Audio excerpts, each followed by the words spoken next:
Politique encore avec le livre d'un homme qui sort de l'ombre. Il a été le conseiller le plus proche, le plus controversé aussi de Nicolas Sarkozy pendant des années. On a même dit qu'il était son gourou. Puis il y a eu rupture lorsque l'ancien président a appris qu'il enregistrait leur conversation à son insu.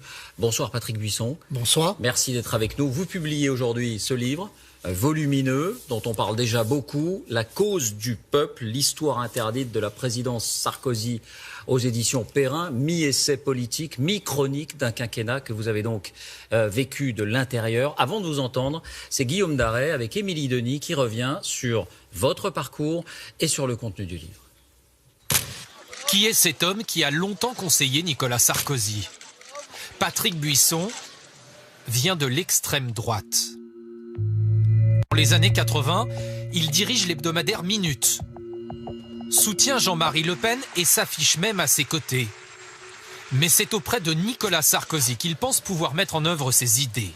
Le ministère de l'Identité nationale en 2007, c'est lui.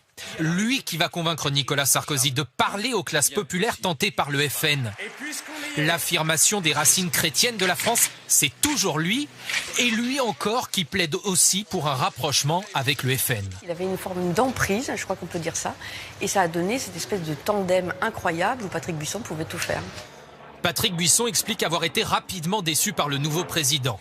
Il dresse un portrait psychologique très personnel de Nicolas Sarkozy, qu'il décrit, je cite, comme un adepte du bougisme, un homme sans ligne politique qui aime avant tout faire des coups. Nicolas Sarkozy était un trader de la politique, un court-termiste qui avait le goût des allers-retours spéculatifs. Un faux dur, submergé par un état permanent de dépendance affective. Il insiste également sur le rôle considérable joué par son épouse, le qualifiant de mari de Carla.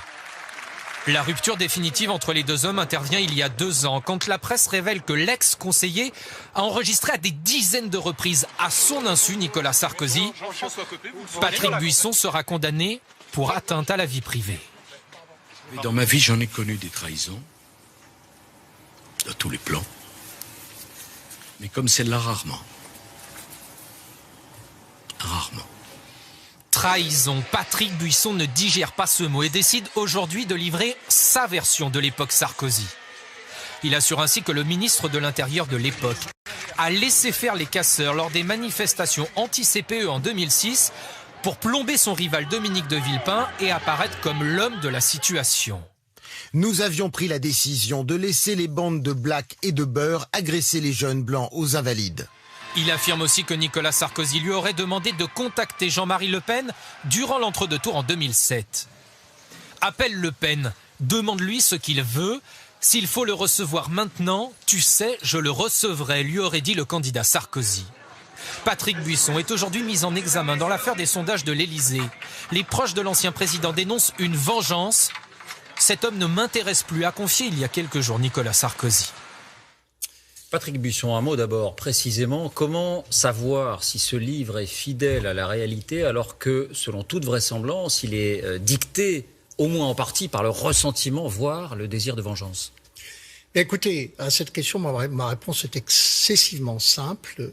Je ne suis candidat à aucune fonction. Je n'aspire ni à retrouver les ors du pouvoir, ni aspirer à aucune fonction, que vous ne pouvez pas être animé par un sentiment de revanche. Non, je suis animé par autre chose de très simple. Jusqu'ici, mon histoire a appartenu à des faussaires. J'ai dû affronter un torrent d'ignominie dont l'objectif était d'ajouter l'opprobre moral à la disqualification politique. Pour les besoins de l'histoire, de leur histoire, il fallait que je sois facho, salaud, et pour couronner le tout, escroc. Eh bien, je crois, et je suis sûr même, que les Français qui liront ce livre auront une toute autre idée de moi. D'ailleurs, ce livre, tout le monde en parle, mais personne ne l'a lu. C'est un livre d'idées. Je l'ai conçu comme un témoignage pour l'histoire. C'est un livre d'idées, c'est aussi une chronique. Au fil des pages, vous brossez donc un portrait accablant, celui d'un Nicolas Sarkozy sans boussole, obsédé par son image. Il n'est pas un homme d'État, c'est ça que vous voulez montrer ? Bien, la comédie du pouvoir est devenue le symptôme de la tragédie française. J'ai en tête les mots de François Mitterrand. Je serai le dernier des grands présidents. Eh bien, chacun à leur manière, Sarkozy et Hollande ont validé cette prophétie. Ce sont 2 frères jumeaux, 2 présidents selfie, absorbés par la jouissance du pouvoir, au point de transformer l'exercice de leur mandat en exercice de développement personnel. Et voyez, ce qui est très intéressant, l'impopularité qui les frappe aujourd'hui, tous les deux, eh bien, ce n'est que l'expression par les Français de la nostalgie profonde qu'ils ont pour ces hommes d'État qui faisaient passer le service du bien commun et l'amour de la France avant leur propre personne. Y compris François Mitterrand, si on vous a bien compris. Ah oui, mais nous sommes... Le problème, c'est que nous n'avons pas un De Gaulle en réserve. Alors, vous rapportez en particulier, on l'a entendu, Guillaume Darel rappelait, que Nicolas Sarkozy, alors ministre de l'Intérieur, aurait délibérément laissé se dérouler des affrontements, des agressions pour affaiblir Dominique de Villepin, pour se donner le beau rôle, bref, par calcul politique. C'est une accusation grave. Est-ce que vous êtes en mesure de la prouver? Est-ce que ça fait partie des fameux enregistrements que vous possédez? Ce n'est pas une accusation. Je veux répondre sur l'histoire d'enregistrement parce que là aussi, on a absolument tout dit. Mais d'abord, peut-être sur cette Oui, incident... mais on y vient, je vous le promets. Oui, j'ai enregistré certaines réunions. Je les ai enregistrées, non pas par déloyauté, mais pour mieux accomplir ma mission. Et quiconque a travaillé à ce niveau de l'État sait comment les choses se passent. Comprenez que lorsque le président vous sollicite 4 fois par jour, la rigueur, la réactivité et la précision doivent être au rendez-vous.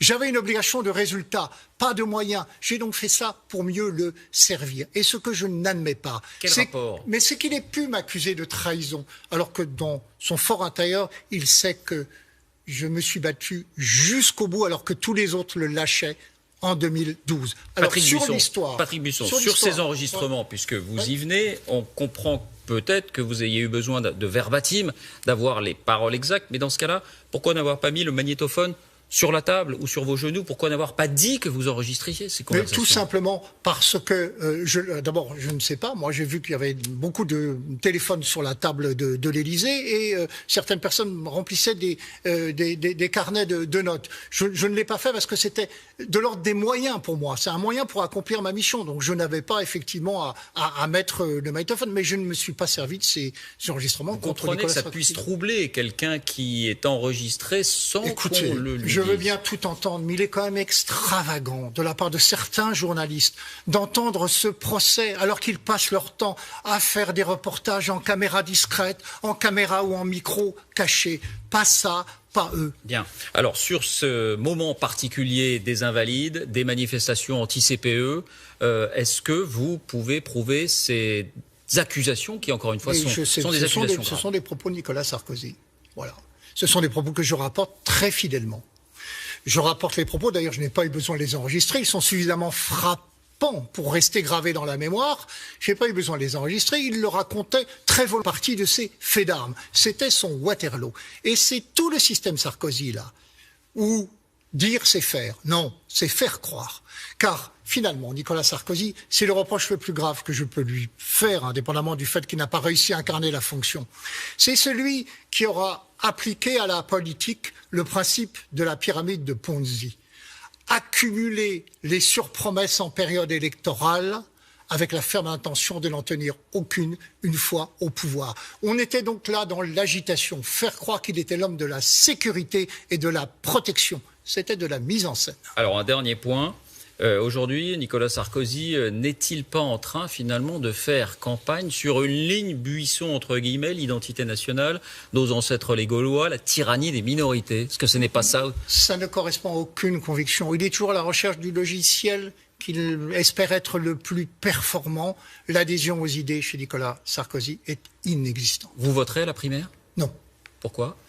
Eh bien parce que je considère que le débat tel qu'il est organisé, ce sont les partis qui sont en train d'essayer de récupérer ou de détourner le choix des Français. On risquait d'avoir, car je ne le crois pas, un duel Hollande-Sarkozy, alors que 4/5 des Français nous disent dans les sondages, vous venez d'en publier un, qu'ils ne veulent pas que l'un ni l'autre ne soit candidat. Un tout dernier mot, parce qu'on le disait, c'est aussi un essai politique, celui d'un penseur d'une droite que vous revendiquez, autoritaire, catholique, profondément antilibérale.